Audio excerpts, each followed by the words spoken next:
Hello friends, welcome to my channel হাজার with me. আজকে আমি বানানোর ট্রাই করেছিলাম সিঙ্গারা, আর বাকিটা তো পুরাই ইতিহাস দেখতে পাবে। তো সিঙ্গারা বানানোর জন্য আলু, মাংস কুচি আর বাদবাকি মশলা সব নিছি।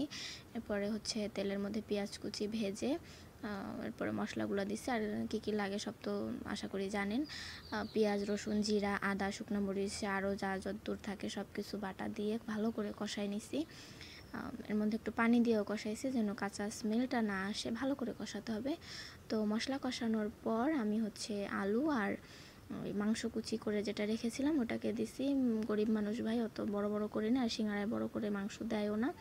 তো এগুলাকে ভালো করে নাড়াচাড়া করে একটু পানি দিছি যেন মশলাটা পুড়ে পুড়ে না যায়। ওই জন্য সুন্দর করে কষাতে হবে, নাড়াচাড়া করতে হবে, ঢেকে ঢেকে করলে ভালো হয়। আমি তাই করছিলাম।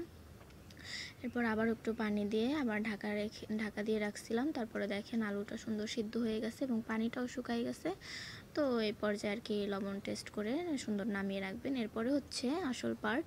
তো আমি এখানে ময়দা নেই, আমি নিয়েছিলাম আটা, ঘরে আটা ছিল তাই আটা দিয়ে করছি। আর সাদা তেল লবণ দিয়ে সুন্দর এক্সপার্টদের মতো একদম ভাব নিয়ে মাখাইতেছি। মা বলছিল যে আমি কইরা দিই, আমি তো বলছি না আমি পারবো। তো এর মধ্যে কালো জিরাও দিছিলাম। তো সুন্দর এই এতটুকু একদম পার্ট নিয়ে আমি করছি। তারপর একটা ডিম দিছি, তারপরে মাখাতে গিয়া পুরাই মানে মারই আবার ডাকা লাগছিল।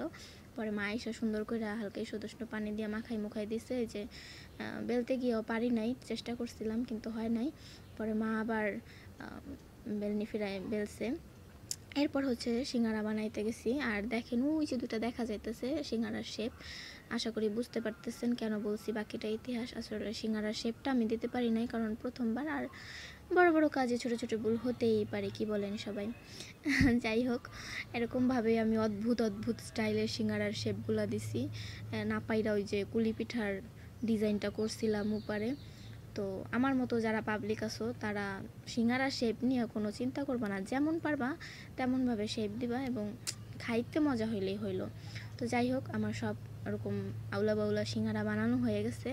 এরপরে হচ্ছে কড়াইয়ে তেল দিয়ে অল্প পরিমাণ তেল দিছি, দেখতেই পাচ্ছ, সাদা তেল দিয়ে। তারপরে যে আমার সুন্দর সুন্দর সিঙ্গারা এক একটা দেখলে মাশাল্লাহ মাশাল্লাহ বলতে ইচ্ছা করবে। এগুলোকে ভেজে নিছি। আর এইটা দেখেন, এটা আমার স্পেশাল। তো এটা কুলি পিঠার শেপ দিছিলাম আর এটাকে সুন্দর করে, এটা আমি খাইছিলাম অবশ্য, সুন্দর করে ভেজে নিছি। আর দেখতে যেমনই হোক, সত্যি কথা বলতে খেতে খুবই মজা হয়েছিল। আমার মা খেয়ে মজা হয়েছে বলছে, আবার বাকি সবাই খেয়ে মজা হয়েছে বলছে। তো আপনাদের কাছে কেমন লাগলো সেটা জানাবেন। আর ভিডিওটি দেখার জন্য